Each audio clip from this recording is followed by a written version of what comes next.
You just realized your business needed to hire someone yesterday. How can you find amazing candidates fast? Easy. Just use Indeed. Stop struggling to get your job post seen on other job sites. With Indeed sponsored jobs, your post jumps to the top of the page for your relevant candidates, so you can reach the people you want faster. According to Indeed data, sponsored jobs posted directly on Indeed have 45% more applications than non-sponsored jobs.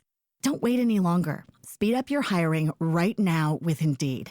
And listeners of this show will get a $75 sponsored job credit to get your jobs more visibility at Indeed.com/PODKATZ13.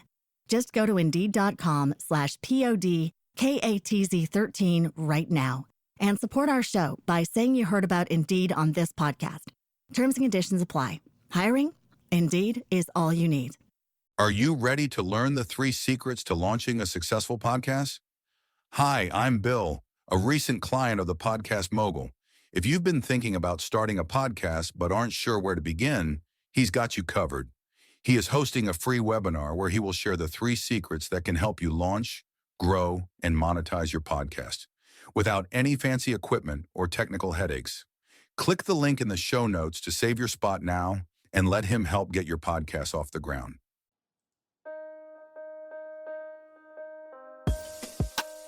You're listening to Invest in Yourself, the Digital Entrepreneur Podcast, brought to you by Phil Better, Inc. If you want to take your podcast to the next level, make sure you book your free 15-minute call with Phil Better, the Podcast Mogul, at www.philbetterinc.com.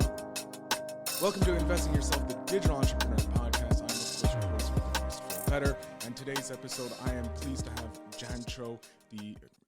Dancho, the CEO and founder of BizzBee Solutions. Dancho, thank you so much for being on the show. How about you give us a quick introduction to learn more about you? Sure. Phil, hello. Thank you very much for having me on the show. I'm really excited to share my story here. As an executive summary, I'm a business consultant first, and I'm also a founder and CEO of BizzBee Solution. You can see the logo behind me. And here in BizzBee, we call it Chief Executive B, because everything is B related. We have Chief Marketing B, Chief Executive B. And for the last 6 years, I run BizzBee. I built it from scratch with first myself as a freelancer. Then I included my wife, then a few interns, and now we're 25, 26 people, full-time in-house employees. Wow, that's awesome. That's great. I just got lucky probably, but there was a lot of journeys and ups and downs because, as an entrepreneur, there are obstacles. And, when you get to the first obstacle, it defines you. You either think, I've tried, I hit a roadblock, that's it. Or you're just going to start finding ways around it because once you pass that obstacle, there's going to be another one and another one and another one. And that's actually how you grow at the end of the day. Yeah, and I was reading, obviously we have the pre-questionnaire for season 4, and I was reading how you're a growth enthusiast, and I love that. And the name of the episode will be The Growth Enthusiast because you're nice. You grow, and like you said, every challenge you face, any obstacle you face, you have to overcome, and you grow from that. So I'm excited to learn some of the obstacles. In BizzBee, the growth now became the keyword because, I started as an individual, then I growed it into a business, but then I've realized that if I want to further grow, I need to grow the employees to become better. And then we need to grow the services into becoming solutions and more complicated and sophisticated. And at the end of the day, now we specialize in growing other businesses. So the growth kind of came as a keyword and it stuck. We use it quite often. I love it. So did you start BizzBee? And first of all, I love that you took out the CEO style and you're like, no, we're everything is B, so it's Chief Executive B, Chief Marketing B. I love that, and owning that, you making it your own and being unique. Just like all entrepreneurs are super unique. So I love how you're making that your uniqueness. What made you want to decide to start BizzBee? Well, first it's BizzBee. I see it's BizzBee. business B, like a hard working B. But interestingly, I was working in a software company as a business development representative, and in a corporate world, I was getting paid quite a lot. But I was more passionate about entrepreneurs and startups. So full-time corporate work, after work I was working on the freelance gigs, freelance platforms where you work with entrepreneurs. Some has a fantastic idea and they want to conquer the world, usually too ambitious, but still, they needed some business guidance. For example, either a market research or competition or complete business plan. So I found myself at one point that I do the 8-hour work corporate, boring, and after that I was actually doing 8 hours the exciting with the entrepreneurs. And at some point I actually started making more money after work than during the work time. And that was actually the judgment day when I said, you know what? I really am more passionate about working with entrepreneurs, with startups, with people that are excited that they're going to create something of value. And that's the timeline when I said, okay, I'm quitting my job. I took my wife with me and we became the digital nomad. And Phil, the digital nomad is you travel around Europe. You hop in a city, work for a few days, move to a next one, stay in France, in Netherlands, in Germany, in Italy. So we actually visited more than 30 different countries in several months time frame. Well, it was in a car, so you drive. It's late, you don't have money for accommodation, you sleep in the car, no problem. Then you work a bit on the laptops in a bar, make some money, travel a bit further, stay for a few days. And it was really free, refreshing and free, because you can wake up every day in a different city and looking at very experiencing different stuff. And we actually get that going for a few months already. But at some point, the digital nomad is very exciting for a young person at 20ish, that you don't have any obligation, no mortgage to think about and everything. But at some point, when you start thinking about family, digital nomad doesn't work. You're actually considering, well, health insurance. I need to put some root somewhere. And as a digital nomad, when you get sick, you don't get health coverage. So if you have 5 days sick, you don't earn money for 5 days. And at that point, we said, you know what? We actually need to create a company that's going to start growing. And at some point, we can just take a step back and keep the company on its own to be self-sustainable. And that is how actually we got the idea for having a BizzBee solution. And we started with 4 interns. So we couldn't really afford something fancy. We found a very old building to rent, an apartment. We got 4 people. We bought a secondhand furniture. And that's really the bare minimum in order to get the ball rolling. And it was funny because when I started, we continued with market research, with business planning. My goal was to find a lot of clients and train the interns in parallel, and then do at night sales, and then talking to clients, and then training the interns again. And those few months were quite critical. And this is where I always say that as an entrepreneur, you really need to be passionate about the work that you do, because only a passionate guy can actually work for 18 hours straight and still be motivated to get up. And honestly, the first few months, it is a high roller coaster that you need to survive. Because as a one man show, you need to take care of marketing, of sales, on execution, of client management, on finance, on legal part, and everything, actually. So those were kind of a critical months for me and for my wife as well. But I was lucky because we were doing the business together. So she didn't miss me for 18 hours at home, but we were actually hand to hand together in the company. Yeah, I've actually heard a lot of entrepreneurs that they had a problem with the spouse, even if it's a female working for whole day and then you came home and the spouse complained, where have you been whole day and stuff. So I actually got lucky on that part. And as we started with companies, you find an entrepreneur, they are excited, you do a market research, they're very happy. Then you actually say, well, you actually need a business plan now. So you're going to create the business plan. And at some point they're like, well, thank you very much. And they continue on their own. And here I saw a gap that I don't know how to continue with clients. As a management consultant, I can do the research, the business plan, the consulting and everything, but there is no continuity in this business field. And then we added the lead generation part. And I've realized that everybody wants leads. They want daily, weekly, monthly, as many as possible. If you bring them 100 leads, they're going to grow their business. And this was the service that I saw it had continuity. And actually, that was kind of a turning point for us, because it was a high risk, because I actually got a project in front of me that was that was requiring 10 people full-time employees, and we were 4 interns only for 3 months. So I figured out that what's the worst thing that could happen? Well, I'm going to hire 10 people. We're going to work for 3 months. And after that, I'll fire everybody. And that's it. Just to take on the project because it was a lot of money. Yeah. And I did it. I actually did that part within the first 6 months of existence. And we grew to 15 people. And I was so excited and so happy. But then it hit me, okay, but if I want to actually keep these 10 people after the 3 months period, and then, you roll up your sleeves and like, okay, let's do this. I was still dependent a lot of freelance platforms, the freelance geeks, like, someone needs a database, someone needs something and something. And it was problem for 15 people to find work just on freelance platforms. I somehow managed it because when the project ended, I kept everybody. But then the project said, well, we need another 10 people for 6 months.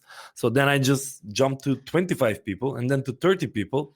And at that point, I've realized that there's no way that I could survive just on freelancing gigs where, when you work on freelance, it is a huge market with a lot of opportunities, but also there is a huge competition. There are providers from low level countries, not low level, but actually with cheaper countries that can actually work for far less than the market price. And it's hard to compete on those kind of pricing.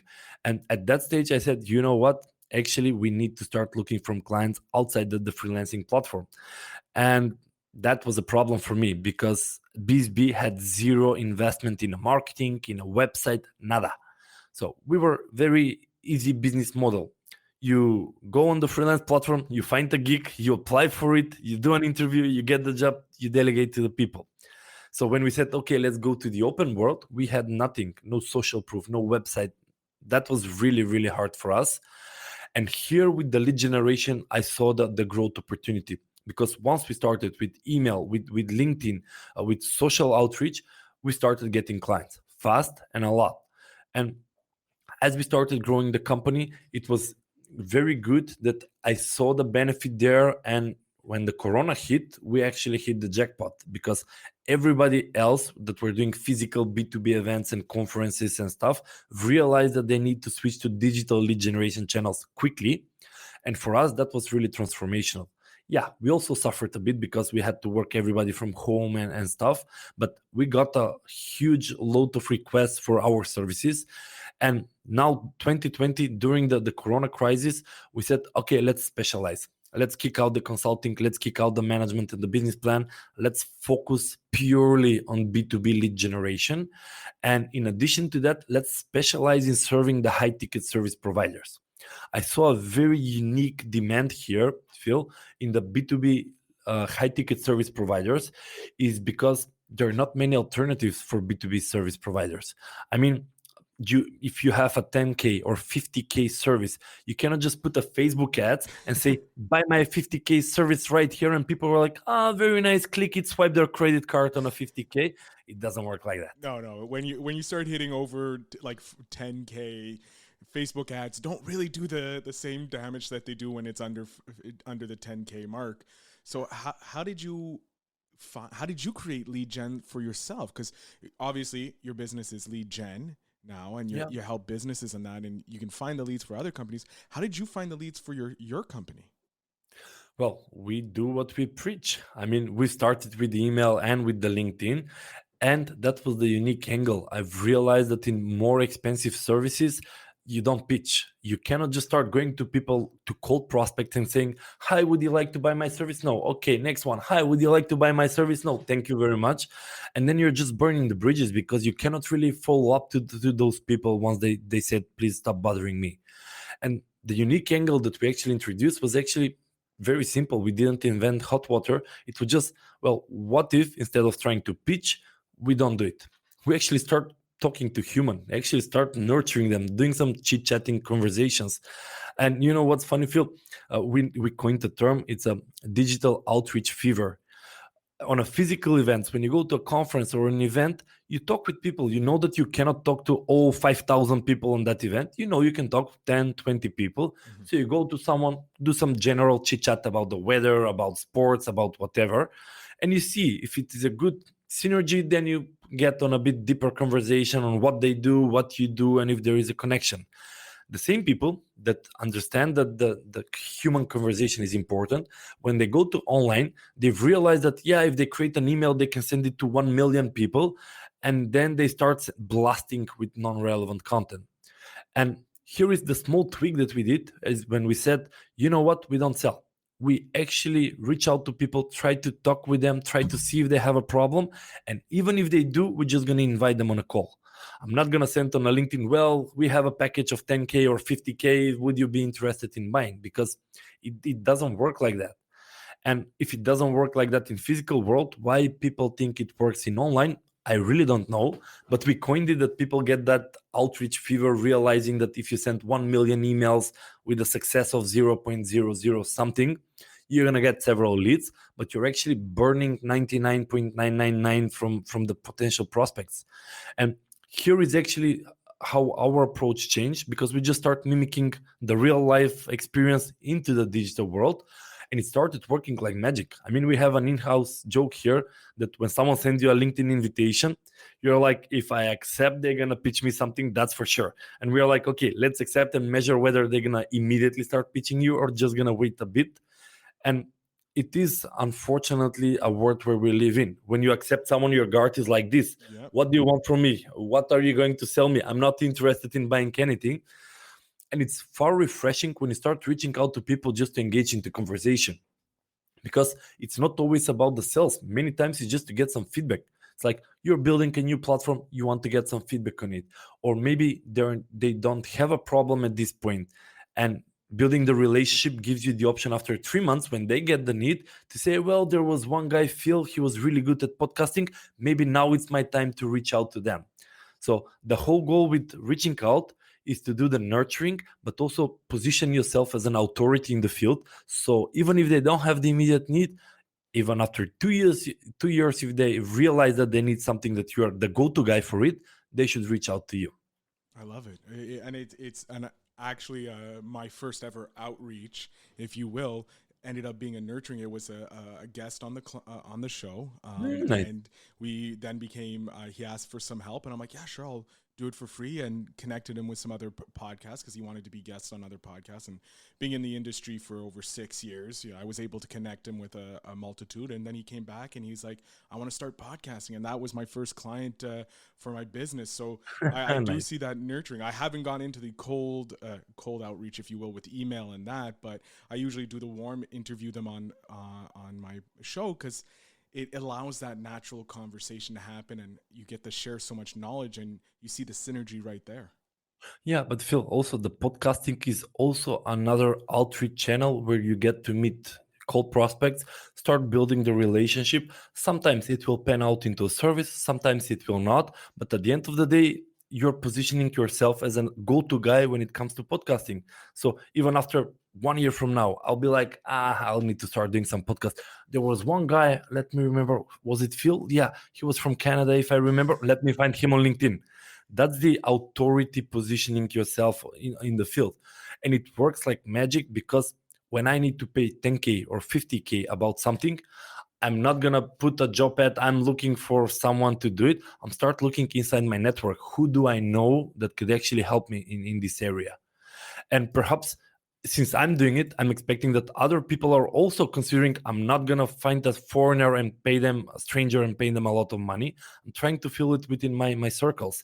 And our job is actually to help our clients to enrich their circles with high ticket service providers. To give you an example, recently we had a client from Ibiza, from Spain, and they were in the real estate. They were building huge mansions, and they were looking for investors of 10 million euros. And we were like, okay, that's serious enough. We can do it. So we screened entire Europe. We identified all the investors that are in the real estates, whether it's an individual, whether it's a venture capital company, whether it's a conglomerate that do investment. And then we start reaching out to them. But the reaching out was nothing salesy, nothing pitchy.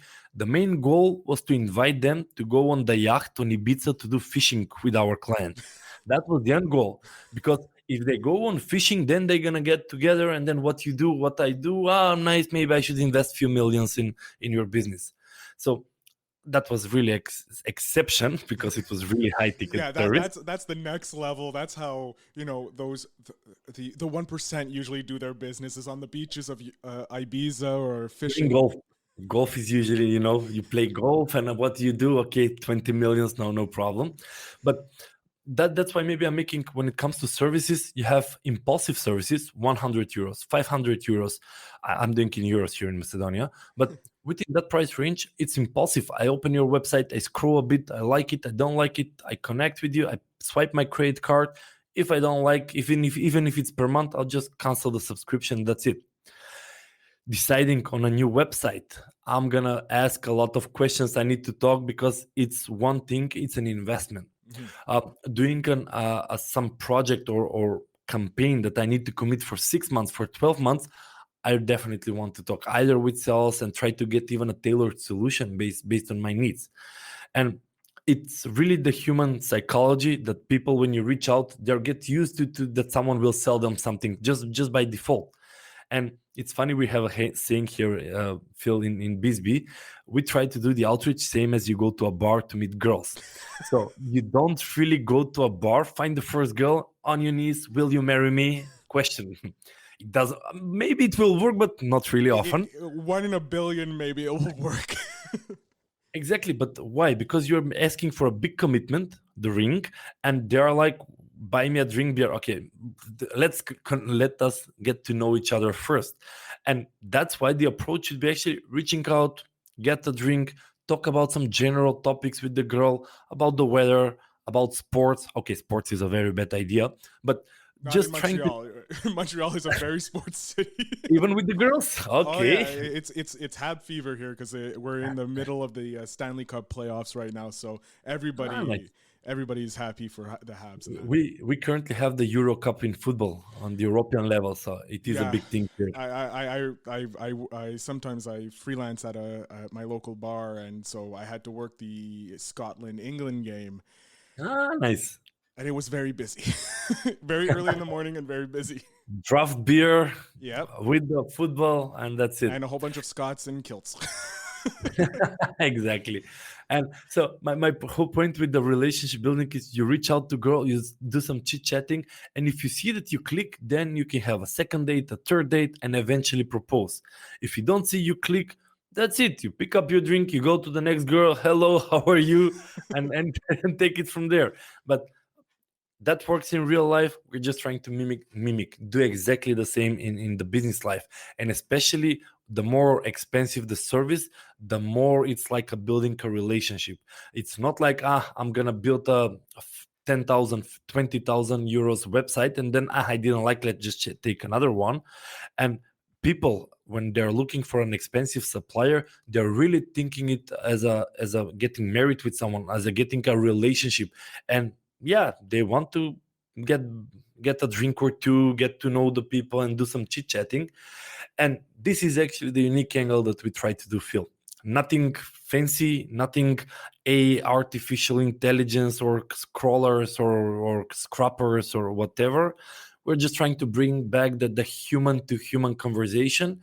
And it's really human to human, because when you put a chatbot, people kind of know that they're not talking to a human. There's no the emotion. When you tell me about something about you, I can say that's terrible or that's fantastic, or I can share some similar example with me.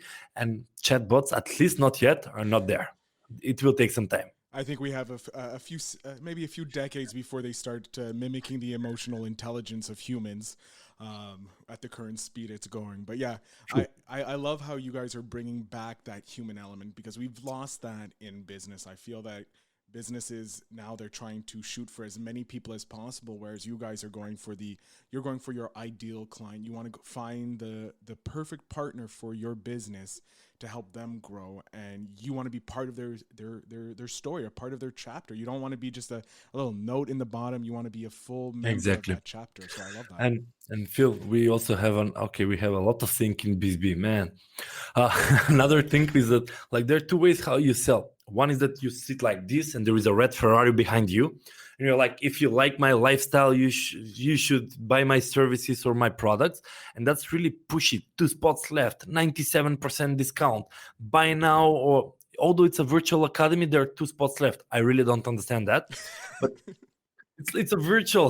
You Yeah. can have unlimited people, but still the scarcity and the urgency are drives that people buy. On the other hand, there are people consultative selling, nothing pushy. It's like, come on a call, I'll try to give you some free value, I'll try to give you some advices. If I was you, I would do it like this, and this, and that's it. If you want, you can do it on your own. But if you want an expert next to you, well, you should hire me so I can actually help you. And it's really 2 different worlds that live in parallel. And as you said, when it comes to more broader audience, you cannot afford to give some free advice. And they're more like, buy now with flashy LED, like a slot machine, Yeah, with it's the gambling, flashy LED. the FOMO, the new thing, fear of Yeah, missing fear out. of missing out, exactly. And well, with the consultative selling is like, man, I'm doing great. If you really need my help, you should chase me, not me actually as a salesperson chase you. And then the sales becomes completely different because we don't even start seeing it as a sales field, because our job is to reach out to cold prospect and find the people that have that particular problem that our client can solve. And that's it. If you have that particular problem, you should come to our client. He really knows how to solve that problem. And at the end of the day, that sells, because it's not, but I don't need that solution. Still come by, but I'm not really interested. Still come by. But Trust it's me, you more, need it. You need it. You need it. You yeah, need it. Versus where your guys are doing it's like, hey, this is our solution. Does it sound interesting to you? No? All right, have a great day. Maybe down the road we can work together. exactly. And the whole point is to find enough companies that have that particular problem for our client. For us, it's different because I don't know a company that doesn't want to grow. And it's easy. When I reach to someone, it's like, do you have leads? Yes. Well, you need more. Or, no, I don't. Well, you need leads. Or, well, I have it in-house. Well, how many leads can you handle? And when it's an opportunity, how fast can you grow? What if you start getting 5 to 10 new clients every month? And people are like, ooh, that would be nice. And then you have an opportunity, but that's for as a B2B lead generation agency. And when we reach to high ticket service providers, we know the pain. And that was my point, Phil. We don't try to work with everybody, because with the high ticket service providers, I'm saying, well, you cannot do ads, you can do content, but it will take a while for the SEO to catch up. You cannot just create a blog and tomorrow a lot of clients. SEO takes time. So the outreach is the only reasonable way of how you can start generating prospects. And plus, in the high ticket service providers, it's a longer sales cycle. There are multiple people involved in the sales process. They need approval from approval from approval. And maybe that's why we specialize in this, because we understand how high ticket service providers work and what is the best way how to actually not just pitch to cold prospect, but surround yourself with your ideal target profiles. And it's just a matter of time who will need your services. I love it. I love how you're reinventing. I love you're disrupting the game, but you're That's the taking. thing, Phil. What's the disruption? We're just returning back to the basics. That's why I said we didn't invent some hot water. There is a secret that we do or something. We're just taking a step back. It's like there is so much rush in buy now, 70% discount, Black Friday, Cyber Monday and stuff. And we're like, wait a minute, why people are going that direction? Where in physical life, people are more human to human. They're not like, I haven't seen a case, okay, maybe in very drunk states, but people going to girls, hi, do you like me? No, thank you. Hey, you, do you like me? No, okay, next one. I mean, it's really awkward. Yeah, no, you can sense the awkwardness when you have someone doing that, but no, I do. You're not disrupting it, but it's a different mentality. You're taking like the way the 1% do their business, but you're bringing it down to how showing that you can do this for everybody, not just how the super rich do it. You can do it at any level and be that consultant and help them build their proper business and bring them the clients that actually will be not headaches, that are going to give them the solutions they need and provide a robust growth for them. It's interesting, Phil. I don't know any other way how high ticket service providers can sell their services. They can try different routes, but it's not like, well, you can do it like this or like that, like that. You need to start building the relationships, whether you're going to choose LinkedIn as a platform, or whether you're going to choose email, or whether you're going to choose podcasting as a platform. The whole goal is that you have to start building the relationships. You cannot rush into buy my services. And since I'm a strong believer, it's like, Okay, but there isn't other way how, and 99% of all our clients are either consultants, in terms of consultant, coaches, mentors, trainers, because they have high fees, and they're like, well, it's a tailored service. I cannot just pre-package it and start selling it. I need to talk with people, diagnose them what kind of problem they have before I give them the proposal. Then we work with a lot of marketing and sales agencies, because marketing agency found us very complementary, because they do SEO, social media content and stuff. And when the client says, well, can you do outreach as well? They cannot. So they partner with us in order to serve a client better. And the third group that we work are the software companies, whether it's a software development company, which has pretty high rates for the developers. And if it's a several month project, it is a good money.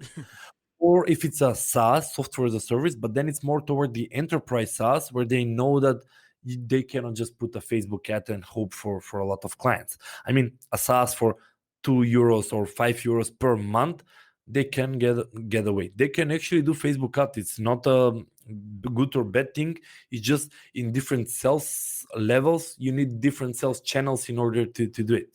Yeah, it's like you said, it's the different channels and the different levels of your price points. If your price point is a small price point, you can do the Facebook ads, you can do the common things. But when you start charging X amount, those same common types won't work for you. So Exactly, Phil. Sometimes we have meetings with software as a service, $10 per month, and we're like, you know what, we can do the outreach for you, but I don't believe that the outreach is cost benefit value for you, because for ads, you can actually have cost per lead at a very low rate, and it's an impulsive €10 per month, or they usually do even 2 weeks free trial.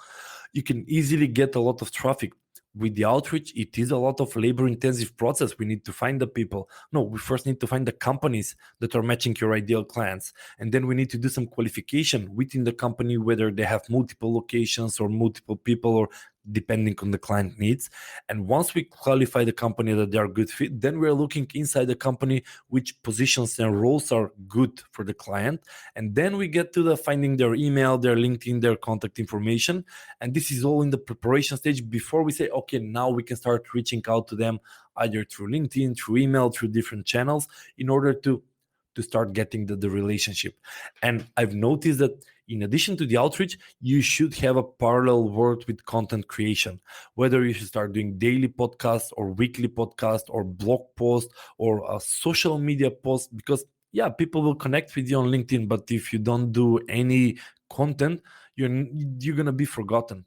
And if it's a valuable content, people will start following you. You're positioning yourself as an authority in the field.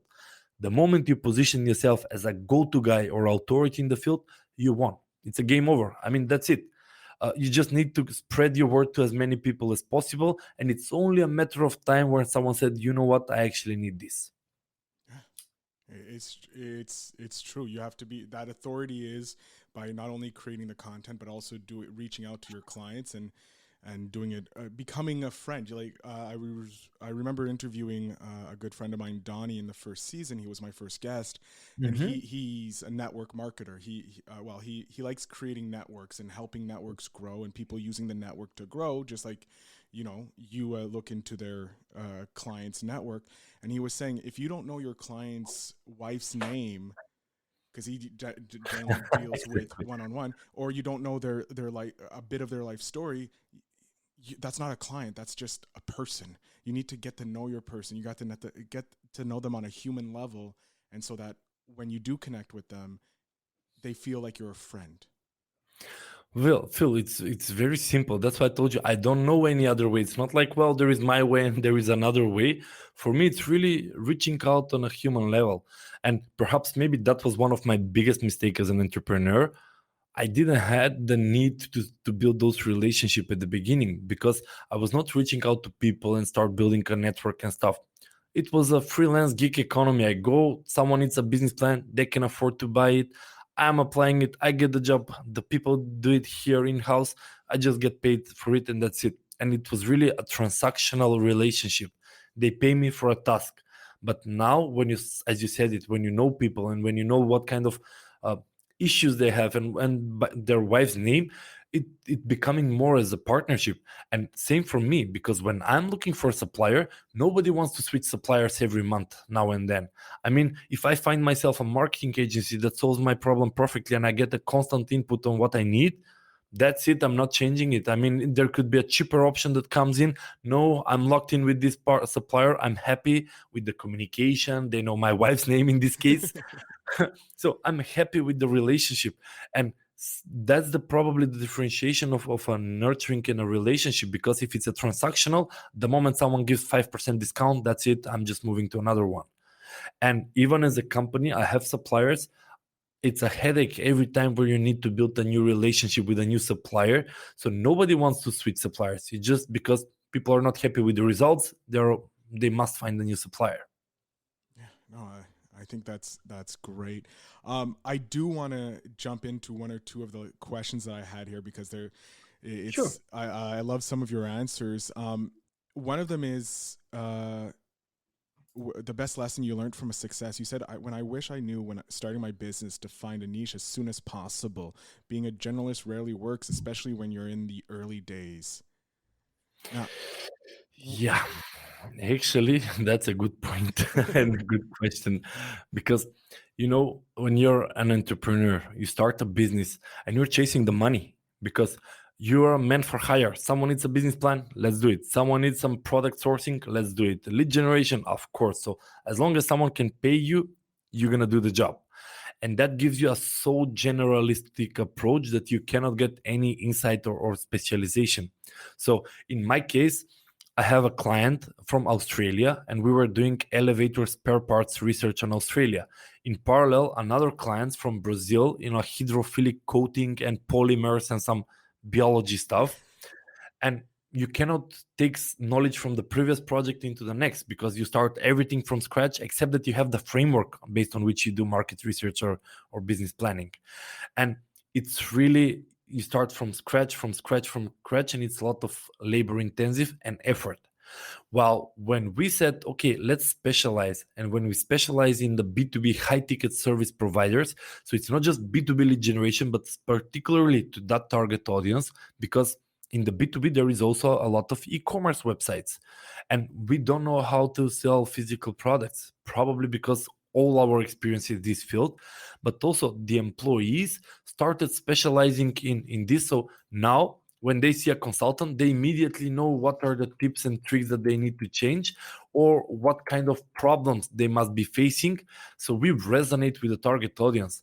And it's not just that's for the efficiency part, but also from the market part. When you specialize with someone, your marketing effort gets crystal clear. When I write a blog, now I know that I'm talking to high ticket service providers.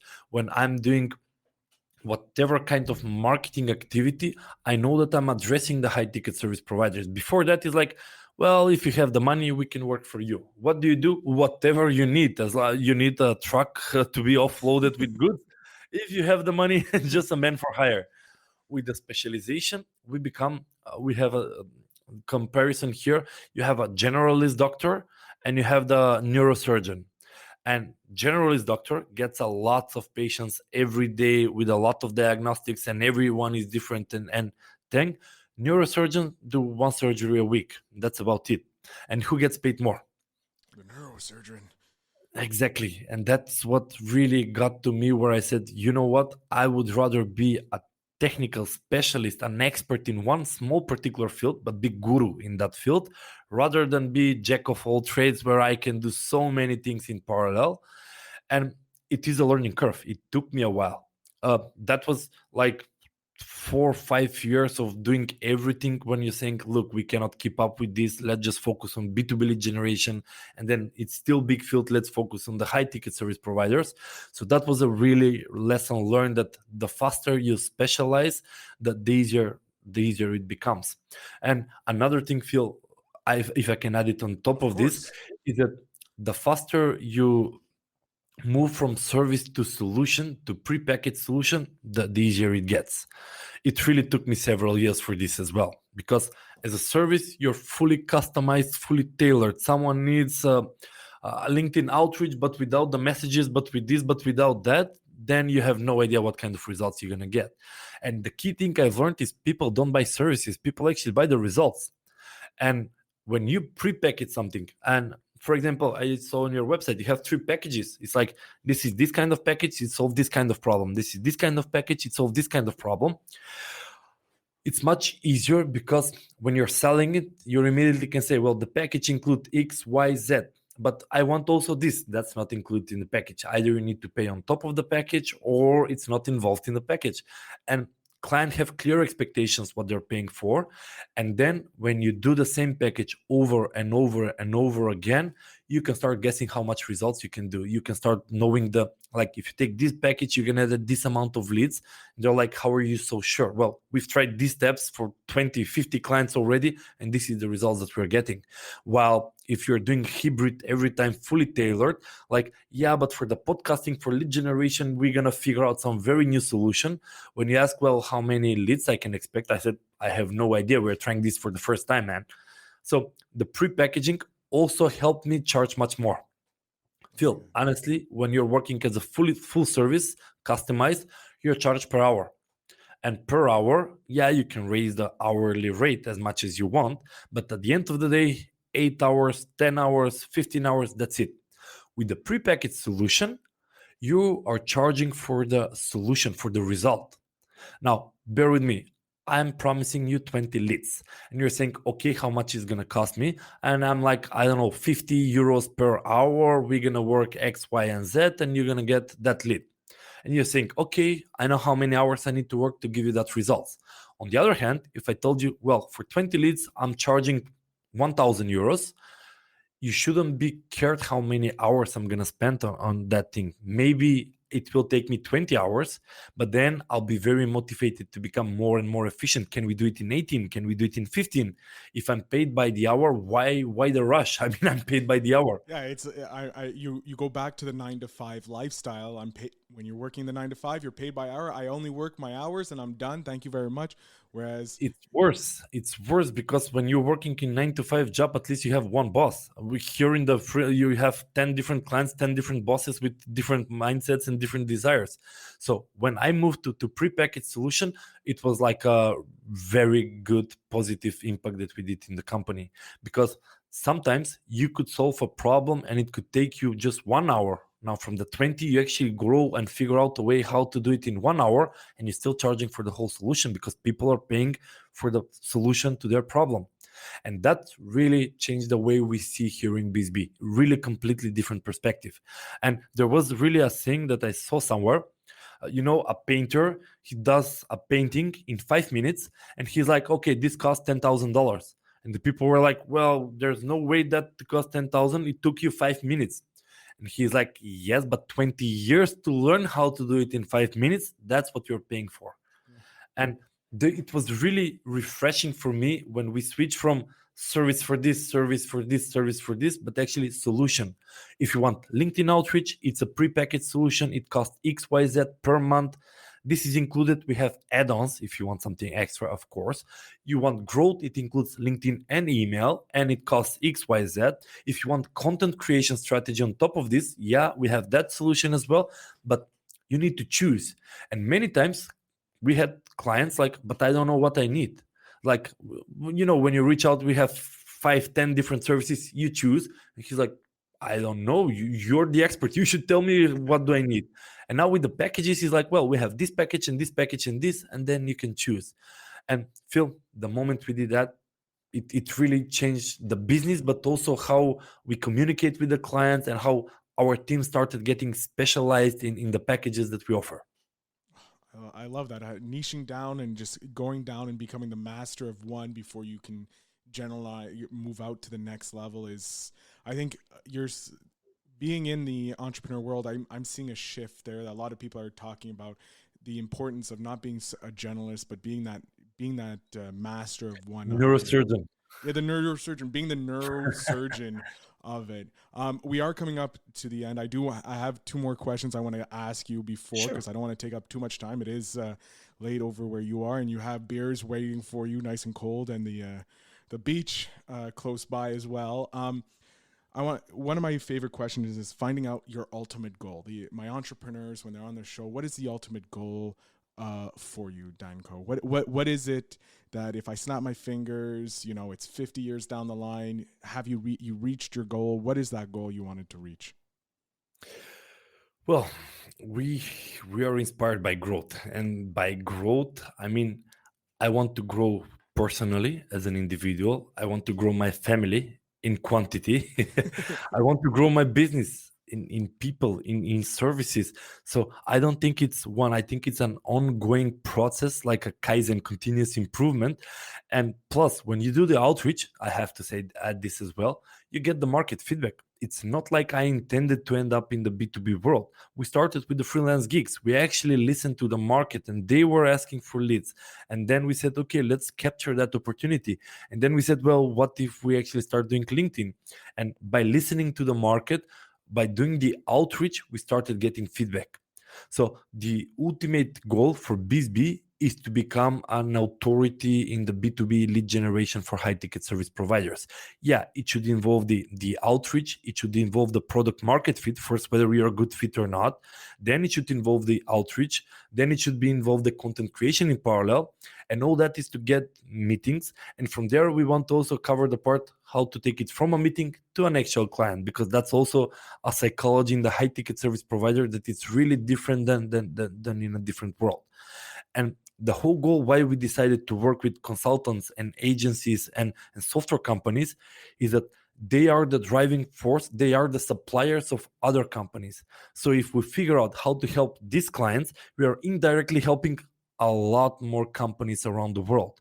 And you see, there would be a yoga teacher that actually needs a software, and if we help our client to find that yoga teacher, then we're really making a very big impact globally. And I mean, we have 400 and something clients so far in these 5-6 years. And if I just think about how many companies we've helped to get more clients, to reach out to more people that had a particular problem, it really becomes infinite how many problems we've actually helped solve worldwide. I love that. I love how you're looking to solve not only your clients' problems, but their clients' problems as well, and just change the world for the better, because making everybody a better place. I love that. That is the ultimate goal. That is helping as many people as possible. I love it. Yeah, we have several consultants that were more into digital transformation. So they go to manufacturers and they cover the technical transformation, but also the HR transformation. So our goal is that if we help that client get a lot of new clients, it means that he's helping a lot of manufacturers actually get better, which indirectly it's getting even a bigger impact. And that with just one consultant that we are working with. We had quite a lot of entrepreneurs that were in the deep learning, in the artificial intelligence, in the blockchain technology. And just by helping that consultant, we know that he's going to impact a lot of clients, and those clients, so it's a ripple effect at the end of the day. I love it. This is the question that I like asking, because I'm a voracious reader. I love reading as many books as possible, specifically on entrepreneurship. Now, since the beginning of 2020, I've shifted my mindset because I wanted to become an entrepreneur. Been a 9-to-5 most of my life, and only been surrounded by 9-to-5ers. And so being my own boss is something I've always dreamed of, but never really had the knowledge or the road path. And that's why I started this podcast, specifically to connect with as many entrepreneurs as possible. What is one book you would suggest to someone deciding to jump into the entrepreneur world that would help them the most, that you would recommend? If you ask me in 2 months from now, I would say mine. You're writing a book. It's scheduled to be published in August. I mean, I signed already a publishing house from the UK, so I'm not publishing it personally. And it's gonna be Sweet Leads. That's the title, because we have the bees, so we have the honey, so we have the sweet leads. I love it. And it's really step by step on how to define your ideal client. From the ideal client is how to build a database of those, then how to actually prepare with outreach conversation starters rather than pitching, then how to actually execute the outreach campaign when people start responding, how to nurture them through problem aware, solution aware, how to bring them toward the end goal or becoming a client. So Sweet Leads in August. That should be Hold my on, give life me work. 1 second. I'm just gonna write that down. Sweet Leads in August. Yeah, no, it's a commitment already made. It passed the first tier of editing. It passed the second tier of editing. Now the cover is finishing. So yeah, it's happening definitely in August. But it took me like 2 years. Phil, another recommendation to all the entrepreneurs: start writing a book. I'm not an author. I'm an entrepreneur. Mm-hmm. I know how to see a problem on the market and solve it. But even as much as I grow BizzBee, when I actually started writing the book, I found so many holes in my frameworks, in my methodologies, because when you start, it's like a diary. Well, in phase one, while identifying your ICP, you should do X, Y, Z, because this is how we do it in BizzBee. Then I'm like, wait a minute, this is wrong. Why are we doing it like this in the first place? So I go back to the company, I fix the methodology, and then I come back so I can write it. Okay, now we do it like this, and this, but don't do this and don't do that. And honestly, it helped me reflect on the processes, on the services that we offer, on the solution, on the value proposition. And yeah, it is a lot of effort. It took me 2 years, not full time, of course. Yeah. But as you start writing the concepts and the frameworks, you're putting it out there. So as an authority boost, it's gonna help significantly because yeah, that guy wrote a book, so we should use his services. It works, really. And on the other hand, it helped me internally improve the processes and the systems that we had here in BizzBee.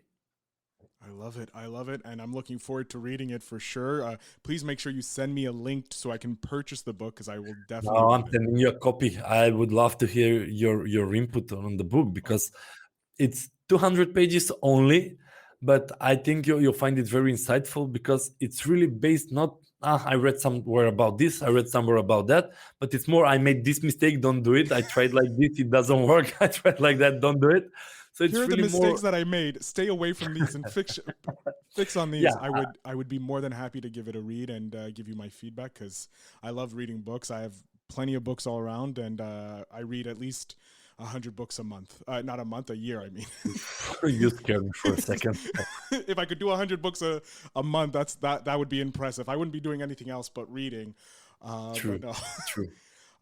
So Dancho, I'm going to just jump off screen. I'm going to give you the last 5 minutes to share with the audience where they can connect with you, where they can connect with BizzBee. I'm going to get it right. Mm-hmm.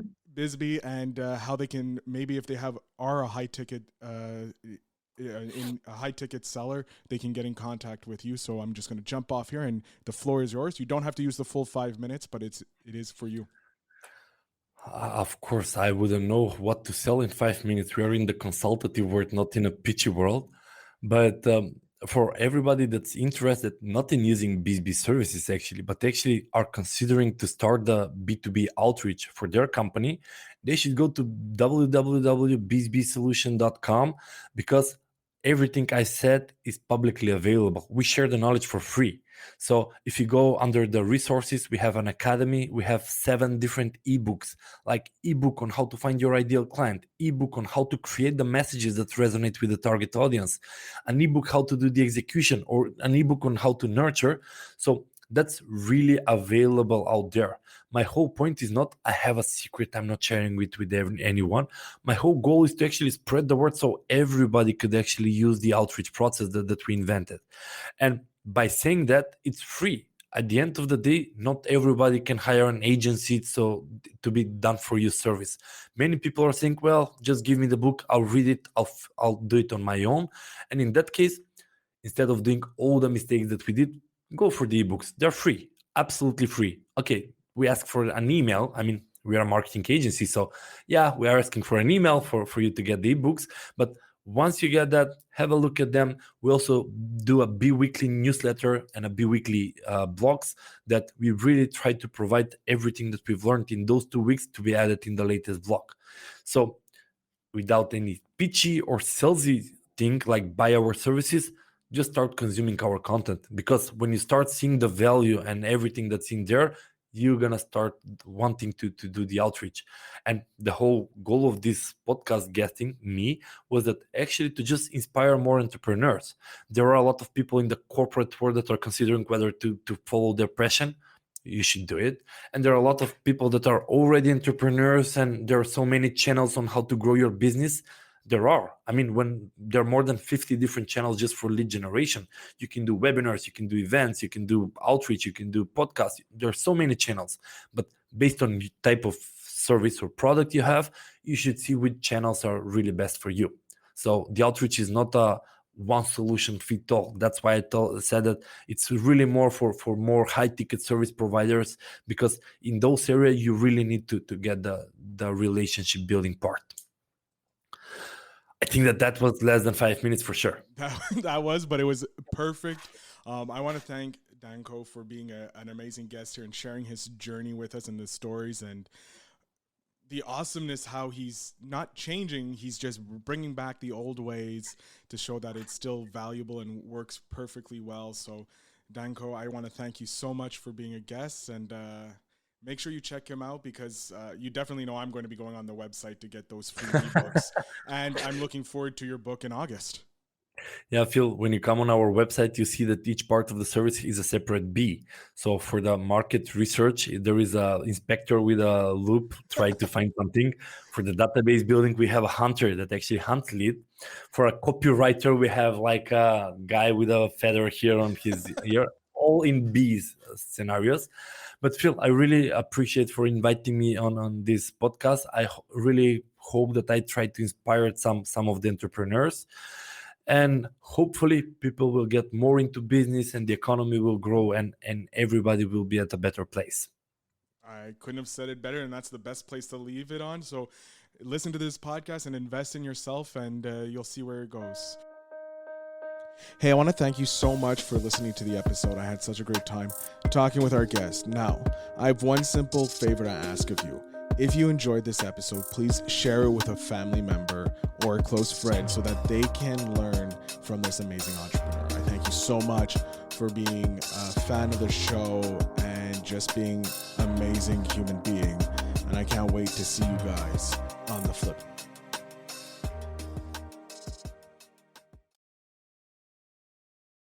Thanks for tuning in. Now it's time to take the next step. When you're ready to dive deeper into how to launch, grow, and monetize your podcast, Phil's got something special for you. Join him for a free webinar where he'll reveal the 3 secrets that have helped countless entrepreneurs succeed in podcasting. Click the link in the show notes to save your spot, and let's turn your podcasting dreams into reality. You just realized your business needed to hire someone yesterday. How can you find amazing candidates fast? Easy. Just use Indeed. Stop struggling to get your job post seen on other job sites. With Indeed sponsored jobs, your post jumps to the top of the page for your relevant candidates, so you can reach the people you want faster. According to Indeed data, sponsored jobs posted directly on Indeed have 45% more applications than non-sponsored jobs. Don't wait any longer. Speed up your hiring right now with Indeed. And listeners of this show will get a $75 sponsored job credit to get your jobs more visibility at Indeed.com/kidsandfamily. Just go to Indeed.com/kidsandfamily right now and support our show by saying you heard about Indeed on this podcast. Terms and conditions apply. Hiring? Indeed is all you need.